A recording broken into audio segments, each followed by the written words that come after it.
उनके माध्यम से साहित्य की रचना करवाई कि तुम रावण के वंशज हो, उत्तर वाले राम के वंशज हैं।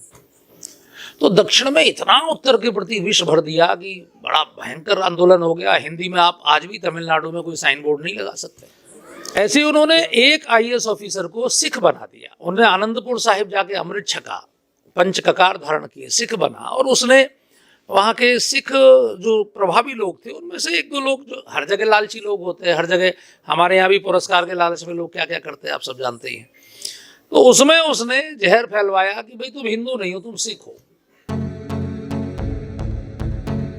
हमारे साथ स्वामी अतुल कृष्ण भारद्वाज जी हैं। महाराज जी हमारे साथ उपस्थित हैं और कई दशकों से धर्म प्रचार और एक मर्मज्ञ विद्वान के रूप में, कथावाचक के रूप में आपने देश में ख्याति अर्जित की है। और कई वर्षों से हम आपकी कथाओं को सुनते आ रहे हैं, आपके विचारों को सुनते आ रहे हैं। वर्तमान परिवेश में हमारे समाज की क्या दिशा है और क्या होनी चाहिए, इस विषय पर हम आपसे बात करेंगे। स्वामी जी, वर्तमान में हिंदू समाज की आप क्या दिशा देख रहे हैं और आप क्या मानते हैं कौन सी प्रमुख चुनौतियां हैं जिनका समाधान होना चाहिए? धर्मगुरुओं ने सदैव नेतृत्व किया है समाज का और धार्मिक कार्यों के साथ साथ समाज जो है वो एक सही दिशा में चले, जिससे समाज को क्षति न हो। हम लोगों ने बहुत नुकसान उठाया है, इतिहास की पुस्तकें भरी पड़ी हैं हिंदुओं के साथ जो हुआ उन घटनाओं से। ये आपने बिल्कुल ठीक कहा। अतीत से सबक लेकर स्वर्णिम भविष्य तैयार करना, इसमें अभी बहुत सारी अच्छी खबरें भी हैं, बहुत सारी खराब खबरें भी हैं, पॉजिटिव चीज़ें भी हैं, नेगेटिव भी हैं। एक और पूरे विश्व में हमारी स्वीकार्यता बढ़ रही है, हमारी विद्याओं की, शास्त्रीय संगीत, योग, आयुर्वेद, सब की जय जयकार हो रही है। दूसरी ओर धार्मिक आयोजन भी बढ़ रहे हैं, तीर्थों पर भी संख्या रिकॉर्ड तोड़ बढ़ रही है। लेकिन दूसरी ओर बहुत सारी चुनौतियां जो जिनकी आप चर्चा कर रहे हैं, जैसे लव जिहाद है, धर्मांतरण है, हमारे जो जिन लोगों के बीच में काम होना चाहिए धर्म का, उनके बीच में नहीं हो पा रहा है। कई बार हम बीमारी को फायदा समझ लेते हैं। ये जो तीर्थों में भीड़ बढ़ रही है, ये कोई धर्म नहीं बढ़ रहा है। जब बच्चे में कैल्शियम की कमी होती है तो दीवार चाटने लगता है, चूना चाटने लगता है, उसको तो कोई नहीं बताता कि इसमें चूना है। तो स्वयं व्यक्ति में जिस चीज की कमी होती है उसकी ओर चलता है। तो सत्वगुण की कमी हो रही है, इसलिए जहां से सत्वगुण प्राप्त हो रहा है उधर की ओर बढ़ रहा है। लेकिन उसका सही स्वरूप अगर ध्यान में आ जाए, जैसे आप देखिए बहुत सारी चीजें हैं, जैसे गणेश को स्थापित करना। अब गणेश को स्थापित करना वो शुरू हुआ था लोकमान्य तिलक के द्वारा। घर घर में हमारे यहाँ लक्ष्मी जी, गणेश जी साल में एक बार स्थापित होते हैं। दीपावली पर नई मूर्तियां लाते हैं, उनका पूजन करते हैं। ये गणेश को अलग से स्थापित करने की प्रक्रिया लोकमान्य तिलक ने प्रारंभ की, और इसलिए कि अंग्रेज कहीं इकट्ठे होने नहीं देते थे। तो गणेश उत्सव के माध्यम से उन्होंने समाज को इकट्ठा किया स्वतंत्रता प्राप्ति के लिए। लेकिन हमने उसको व्यक्तिगत स्टेटस सिंबल बना के और अपनी अपनी गली में, अपने अपने मोहल्ले में, अपने अपने घर में, यानी उसकी दुर्गति कर दी। जो उसका उद्देश्य था समाज को संगठित करना, समाज को संस्कारित करना। आज मैंने कथा में एक बात बोली कि हिंदू समाज कभी एक साथ बैठता नहीं है, कभी एक साथ मिलता ही नहीं है। कांवड़ यात्रा में अकेले अकेले, हर जगह अकेले अकेले। केवल कथा का पंडाल ऐसा है जिसमें इकट्ठा बैठता है। तो जो समाज इकट्ठा बैठेगा ही नहीं, वो अपनी समस्याओं पर चर्चा कैसे करेगा? उसमें क्या कमियां हैं, क्या अच्छाई हैं, उनके बारे में चिंतन कैसे करेगा? तो ये बहुत सारी चीजें जो, जैसे डीजे बढ़ गया, आप देखेंगे धार्मिक आदमी कार्यक्रम कर रहा है, बच्चों में जोश है तो क्या कर रहे हैं, वो डीजे बजा रहे हैं, नाच रहे हैं। सरस्वती पूजा पर चंदा करके, यानी जो संगीत सरस्वती को सबसे ज्यादा खराब लगेगा वही संगीत बजा रहे हैं। क्यों? ऐसा उनका दोष समाज का दोष नहीं है, दोष हम लोगों का है। हम जो धर्म की रोटी खा रहे हैं, धर्माचार्यों को इस विषय में दिशा देनी चाहिए। धर्माचार्य दिशा नहीं दे रहे, तो धर्माचार्य अगर दिशा देंगे। अब देखिए सारे धर्माचार्य एक जगह बैठ गए, जैसे सब ज्यादातर हरिद्वार, वृंदावन, काशी, अयोध्या। वे पूरे देश में पहले गांव गांव में कुटियां होती थी, गांव गांव में साधु होते थे, गांव गांव को संस्कारित करते थे। जितने मुझे लगता है गांव है देश में, उतने ही संत हैं। अगर उतने ना भी माने तो 10 गांव पर एक संत का तो औसत आएगा। अगर एक एक संत ये प्रतिज्ञा कर ले कि मैं ऐसे ऐसे रहूंगा, जैसे क्रिश्चियंस में चर्च भी 60 प्रकार के, ऐसा नहीं है कि उनके यहाँ भी सब संगठन है, लेकिन उन्होंने आपस में लड़ने की जगह पूरे क्षेत्र को अच्छी तरह मैनेजमेंट करके बांटा। उन्होंने कहा भाई पूरी दुनिया में हमें अपना प्रचार करना है, तो हम अपने अपने इलाके तय करेंगे, इस इलाके में मैं काम करूंगा तो उसमें आप काम करेंगे। तो ये मैनेजमेंट हमारे पास नहीं है।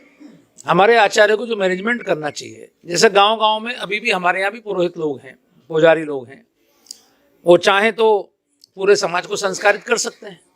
लेकिन आपने कभी देखा है किसी मंदिर पर सुबह माइक पर किसी पुजारी को बोलते हुए? मैंने तो कहीं देखा नहीं आज तक। सब जगह केवल माइक पर भजन बजते हैं, और वो भी उस समय बजते हैं जब सूरज निकल आता है, उसके बाद वो शुरू करते हैं। तो बाकी धर्मों के लोग अपने आप बोलते हैं, ये कैसेट बजाते हैं, क्योंकि इनके मन में कोई संकल्प नहीं है।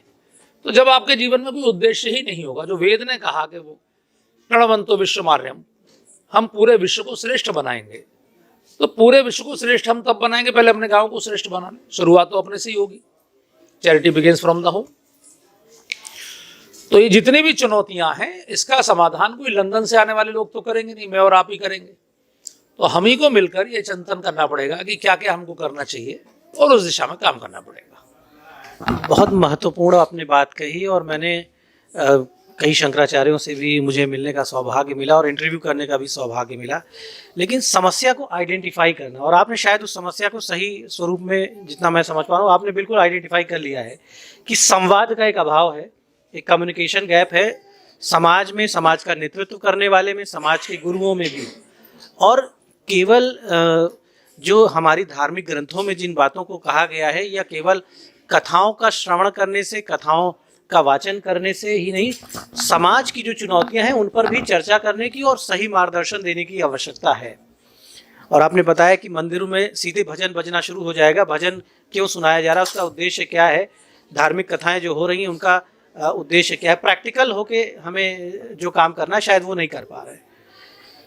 आदि शंकराचार्य ने पीठों की स्थापना की थी।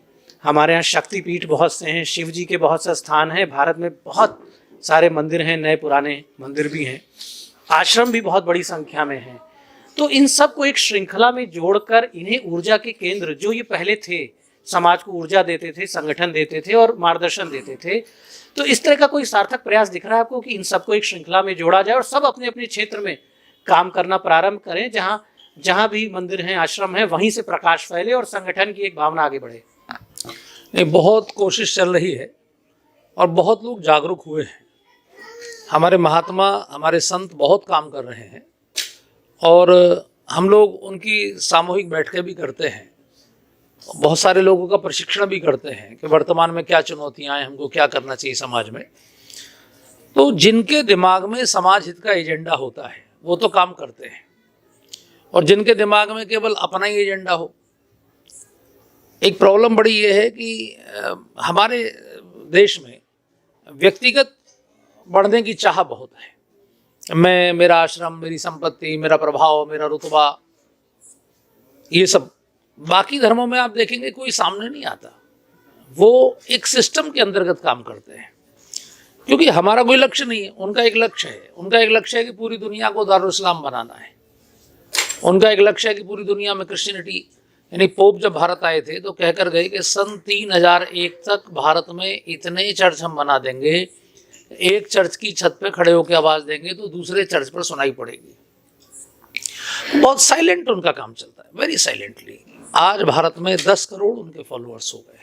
कहाँ से हो गए? हमारे लोग हैं। वो लोग हैं जिनके पास शिक्षा नहीं है, स्वास्थ्य नहीं है, वो शिक्षा स्वास्थ्य के माध्यम से जाते हैं। हम लोग नहीं जाते उनके बीच में। हम लोग कहाँ जाते हैं? बड़े बड़े सेठों के यहाँ, जहाँ बढ़िया खाना मिलता है, बढ़िया दक्षिणा मिलती है। तो जब तक हमारा धार्मिक समाज नीचे तक नहीं उतरेगा तो भावना कैसे जगेगी? व्यक्ति गरीबी से धर्मांतरित नहीं होता, व्यक्ति भावना कमजोर होने पर धर्मांतरित होता है। अगर हम भावना को नहीं जगाएंगे तो समाज ही नहीं रहेगा, तो हम कहाँ रहेंगे? ये सोचना चाहिए। तो जब तक हमारे जीवन का ये लक्ष्य नहीं होगा कि पूरे विश्व को हमें ज्ञान से प्रकाशित करना है, क्योंकि सनातन धर्म की ये विशेषता है कि अगर ये बढ़ेगा तो लोगों में प्रेम बढ़ेगा। यही एक धर्म है जो बोलता है प्राणियों में सद्भावना हो और विश्व का कल्याण हो। आप किसी बच्चे से भी पूछ लीजिए कि धर्म क्या है, प्रेम बढ़ाना कि घृणा बढ़ाना, तो बच्चा भी बता देगा प्रेम बढ़ाना धर्म है। तो हम लोग कभी घृणा की बात करते ही नहीं, लेकिन बाकी तो आप देख ही रहे, जो डेनमार्क के हिस्टोरियन का आपने उदाहरण दिया कि 10 करोड़ लोग मारे गए पिछले 500 वर्षों में, 10 करोड़ तो उन्होंने कम संख्या दी है और अधिक लोग मारे गए। ये जो खून खराबा है केवल किस लिए? केवल एक मत को सबकी खोपड़ी पर थोपने के लिए।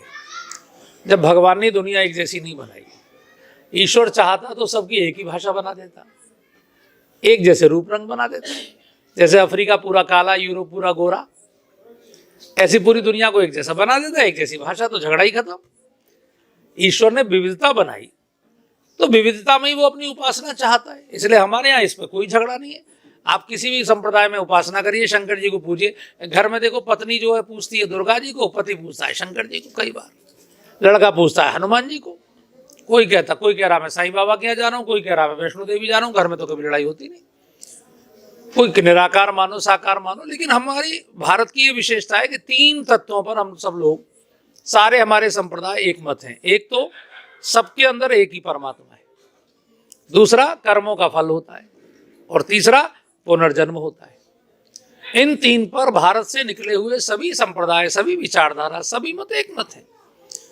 इसलिए कोई किसी भी पद्धति से पूजा करे, कोई झगड़ा नहीं है। ये झगड़े तब शुरू हुए जब बाहर के लोगों ने आके अपने मत को जबरदस्ती दुनिया पे थोपना शुरू किया, नहीं तो कोई झगड़ा नहीं था, धर्म के नाम पर नहीं था। जैसे हूण आए, उस समय ना इस्लाम था ना ईसाइयत थी, 2500 साल पहले, तो हूणों का शासन का संघर्ष था। शासन कौन करेगा? शक आए, हूण आए, यूनानी आए, तो कोई धर्म का झगड़ा नहीं था। ये धर्म का झगड़ा तब शुरू हुआ जब ये इस्लाम आया, ईसाइयत आई, तो इन्होंने ये शासन के साथ इन्होंने लोगों की बुद्धि को भी परिवर्तित करना चाहा और लोगों की तमाम करोड़ों पीढ़ियों की मान्यताओं को नष्ट करना चाहा, तीर्थों को नष्ट करना चाहा, उससे झगड़ा पैदा हुआ। तो हमारे अंदर जितनी जागृति आती जाएगी समाज में, अब देखिए बाहर से तो लोग आएंगे नहीं, मैं तो आपके माध्यम से लोगों को जागरूक करना चाहता हूं कि भाई जो लोग 50 साल के हो गए, मान लो उन्होंने खूब पैसा कमा लिया, उनके बच्चे लायक हो गए, काबिल हो गए, कमा रहे हैं, कितना कमाओगे भाई? अब निकलो थोड़ा देश के लिए, धर्म के लिए। आपके पास कितने साल में? 70 साल के बाद शरीर नहीं चलेगा। तो जो संन्यास आश्रम हमारे यहाँ होता था 25 साल का, वानप्रस्थ होता था 25 साल का, मैं कह रहा हूँ 50 साल छोड़ो, केवल 20 साल ही पार्ट टाइम सन्यासी हो जाओ, तो जो 50 साल का आदमी होगा वो योग्य भी होगा, उसके बाद जीवन भर का अनुभव भी होगा। ऐसे लोग जब समाज में उतरेंगे, समाज का काम करेंगे, तो निश्चित रूप से क्रांति हो जाएगी।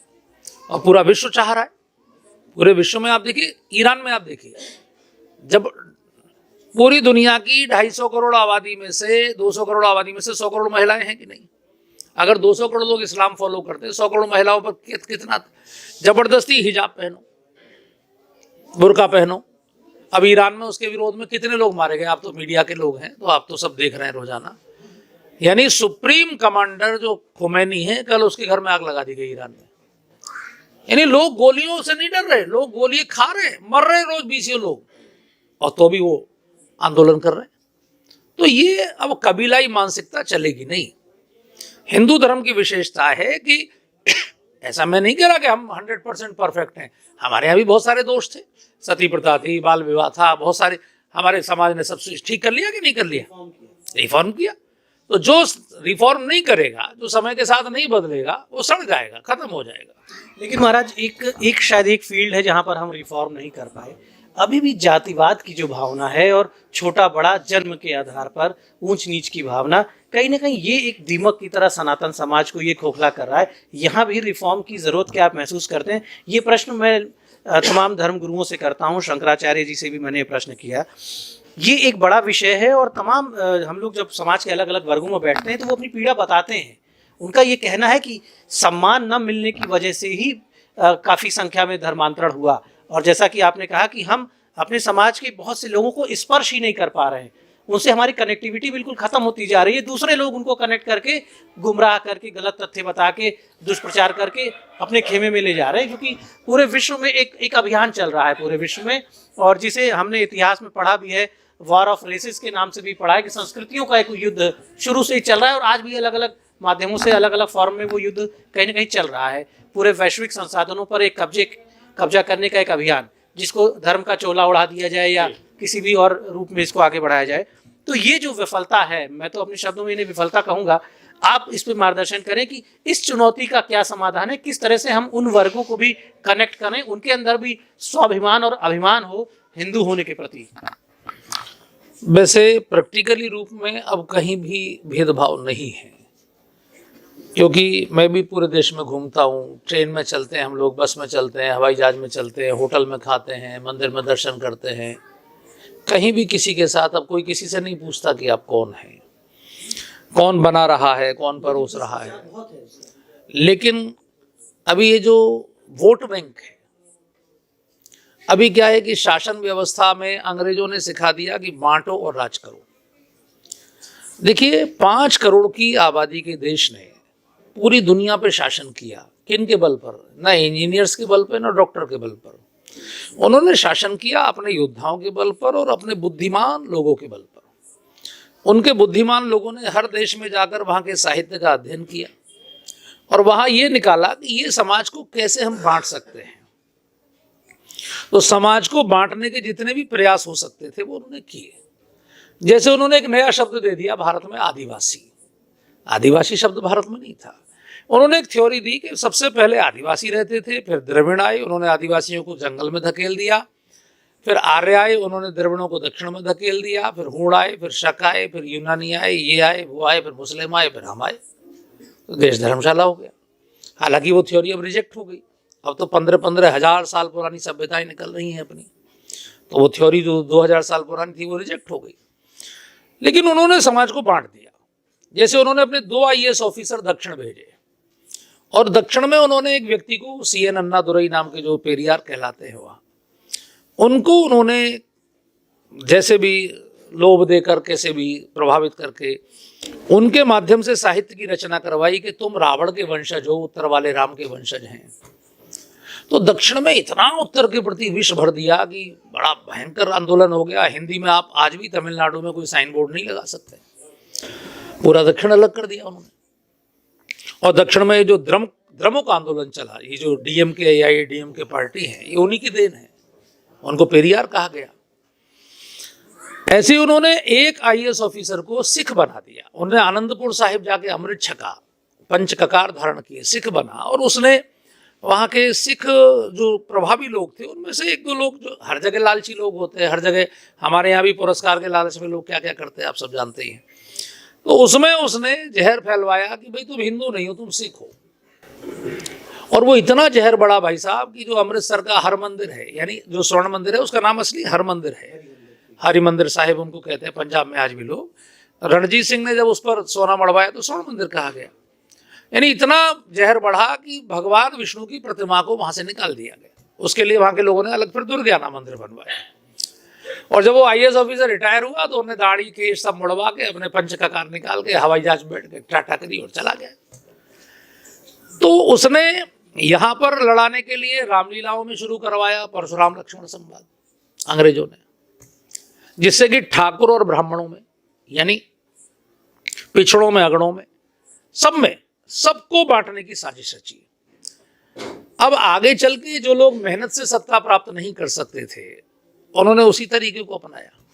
उन्होंने कहा बांटो, जातियों में बांट दो समाज को। जाति क्या होती है?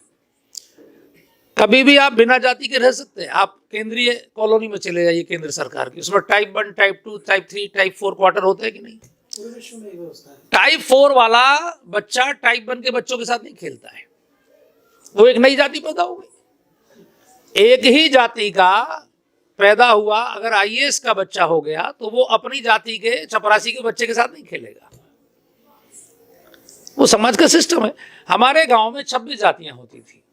लोहार था, कुम्हार था, चमड़े का काम करने वाला था, धोबी था, नाई था, पंडित था, तेली था, भड़बूजा था, जितने भी काम होते सब इकोनॉमिक डिवीजन डिपार्टमेंट्स, ये काम थे सबके। सबको सारे काम आवश्यक है। समाज संचालन के लिए जितने भी काम है, जिसने वो काम किया उसका बच्चे ने भी वही। देखिए कोई बेरोजगार नहीं, कितनी अच्छी व्यवस्था। Even not a single unemployed नहीं है, सबके पास कुछ ना कुछ काम, सबका रोजगार है। किसान कमाता था, हमारे जो कुर्मी समाज है, जो किसान समाज था, वो कमाता था। खेती करता था, सबको देता था। पंडित जी के यहाँ भी फसल का हिस्सा जाता था, बड़गुल जी के यहाँ भी जाता था, तेली के यहाँ भी जाता था, सब उसका काम फ्री में करते थे, सबकी यजमानी थी अपनी। तो कितनी अच्छी व्यवस्था थी। अब इन्हीं वर्गों को एक दूसरे के खिलाफ खड़ा कर दिया, वोट बैंक बना के, कि चलो लड़ो आपस में।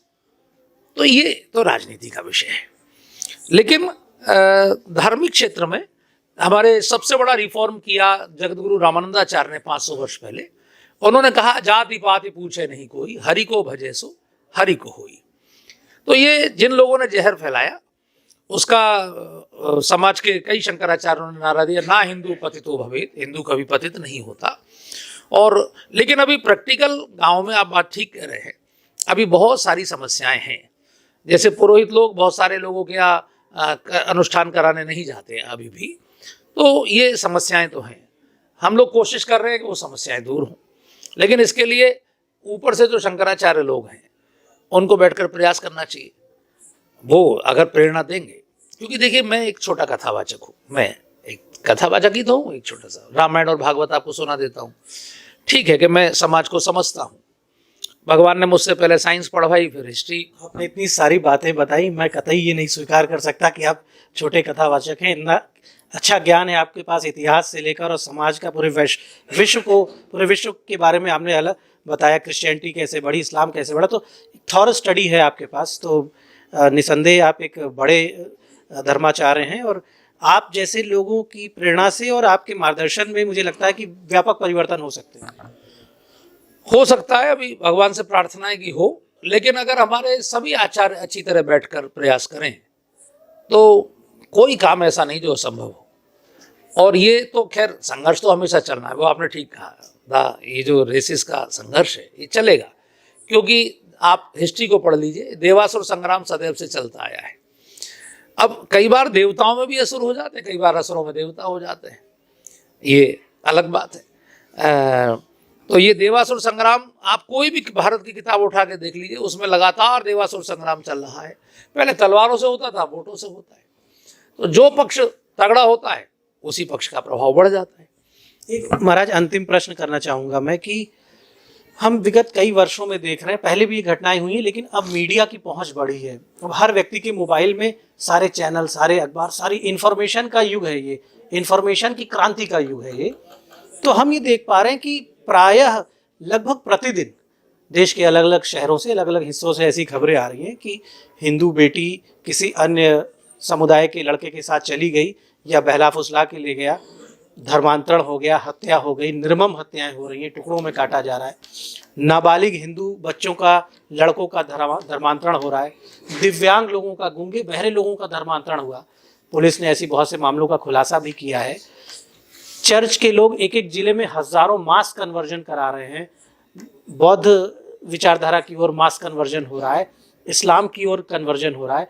तो क्या हिंदू एक सॉफ्ट टारगेट हैं, या बिल्कुल हमारा समाज इतना ज़्यादा हम असंगठित और बिखरे हुए हैं कि बहुत आसानी से शिकार हो रहे हैं और घटनाएं भी हो रही हैं, हत्याएं तक हो रही हैं, निर्मम हत्याएं हो रही हैं। तो ये एक सामूहिक विफलता नहीं है पूरे समाज की और संत समाज की भी, कि वो समाज को सही दिशा नहीं दे पा रहे हैं, सही मार्गदर्शन नहीं दे पा रहे हैं, बच्चों को मार्गदर्शन नहीं दे पा रहे हैं। और कथावाचकों का भी मुझे लगता है कि एक बड़ा दायित्व है कि आप जब व्यास गद्दी पर विराजमान होते हैं तो धार्मिक कथाओं के साथ साथ कुछ सामाजिक चेतना की भी बात हो, कुछ धर्म चर्चा, सामाजिक चर्चा भी हो, डूज एंड डोंट्स की भी बात हो। अभी जितना आपको बचा हुआ दिख रहा है हमारे ही कारण दिख रहा है, नहीं तो ये बहुत भयावह स्थिति हो चुकी होती। लेकिन कई हमारे समाज के लोग जो पढ़ जाते हैं वो कहते हैं इससे क्या होता है, इनसे क्या होता है। वो कभी ना बच्चों को मंदिर जाने देते हैं, ना कभी घर में रामायण पढ़वाते हैं। वो केवल एक ही चीज सिखाते हैं कि तुम अधिकतम पैसा कैसे कमाओ, तुम अधिकतम पढ़ो और अधिकतम पैसा कमाने वाली डिग्री लो। तो उनके बच्चों को कुछ पता ही नहीं होता, बच्चों को पता ही नहीं है। अभी दिल्ली यूनिवर्सिटी का सर्वे कराया था एक, उसमें पूछा हु वाज कृष्ण। तो एक लड़की ने जो पोस्ट ग्रेजुएशन कर रही थी DU में, उसने लिखा Krishna was a black hero from Indian mythology, यानी भारत की काल्पनिक कथाओं के कृष्ण एक काले हीरो हैं। तो बच्चों को जब पता ही नहीं है तो बाकी धर्मों के लोग ये चिंता करते हैं कि उनका पूरा समाज संस्कारित रहे। उनके हर 2000 की आबादी पर एक व्यक्ति होता है, चाहे वो इमाम के रूप में हो, चाहे मुल्ला के रूप में हो, चाहे पादरी के रूप में हो, जो संस्कारित करने का काम करता है अपने समाज को। हमारे यहाँ भी 2000 की आबादी पर एक व्यक्ति काम करता है, लेकिन वो केवल अपना ही वो देखता है, उसका प्रशिक्षण नहीं है, उसे पता ही नहीं कि मुझे क्या करना है। तो दोनों तरफ से मामला है। वो कई जगह से, मैंने आपको कहा, जो हमारे यहाँ बड़ी पीठ हैं जिनकी मान्यता है समाज में, मैंने आपको कहा ना मैं छोटा कथावाचक हूँ, तो इसलिए कहा कि मेरे पास कोई बड़ी पीठ नहीं है। तो जब कोई बड़ी पीठ होती है, जैसे मान लीजिए अभी जो हम बात कर रहे हैं, यही अगर आप आज तक पर बैठकर कर रहे होते तो पूरे देश में जारी होती।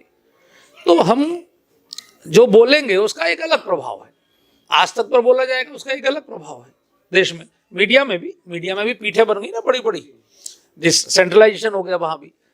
तो ऐसे ही धर्म के लोग, आचार्यों की भी ये जिम्मेदारी है, समाज की भी जिम्मेदारी है, और बीच में जो हम जैसे कार्यकर्ता जो धर्म की रोटी खा रहे हैं, धर्म की रोटी खाने वाले हर गांव में लोग हैं। हर गांव में एक आध परिवार ऐसा है जो धर्म के उससे ही पल रहा है, लेकिन वो कितना धार्मिक रूप से जागृत कर पा रहा है, अब ये उस पर डिफर करता है। उनका अगर प्रशिक्षण हो जाए, मैंने कई शंकराचार्यों से आग्रह किया, मैंने कहा आप पूर्व के शंकराचार्य, जैसे जगन्नाथपुरी वाले, पूर्वी भारत आपके पास है, तो पूर्वी भारत के गांव-गांव से लोगों को बुलाकर आप उनका शिविर लगाइए, एक सप्ताह का प्रशिक्षण दे दीजिए, उनको क्या क्या करना है, समाज का कल्याण कैसे कैसे हो सकता है। तो लेकिन कोई क्या, मैं पीड़ा को कैसे व्यक्त करूं, तो मैं जितना कर सकता हूं उतना करने की कोशिश करता हूं। गंभीर चुनौतियां हमारे सामने हैं और अस्तित्व का संघर्ष है निसंदेह। इतिहास में इतनी घटनाएं हुई हैं, लेकिन उस इतिहास से, रक्त रंजित इतिहास से हमारे समाज ने कोई शिक्षा नहीं ली, कोई सुधार नहीं किया है अपने अंदर, और इसीलिए वो घटनाएं दोहराई जा रही हैं जो पहले भी होती रही हैं। अक्सर आप देखते हैं, आए दिन आप देख रहे हैं अखबार टीवी की खबरों में आपको दिख रहा है कि कितनी बड़ी चुनौती का आप सामना कर रहे हैं, संघर्ष कितना अधिक है, हर जगह षड्यंत्र हैं, साजिशें हैं। ऐसे में बहुत बड़ी भूमिका है हमारे धर्मगुरुओं की, हमारे आचार्यों की, आप जैसे कथावाचकों की, समाज को एक सही दिशा दी जाए। और समाज की भी जिम्मेदारी है, हर व्यक्ति की जिम्मेदारी है कि अपने बच्चों को सही संस्कार दें। ये जो विषय है ये आपके पूरे जीवन का विषय है।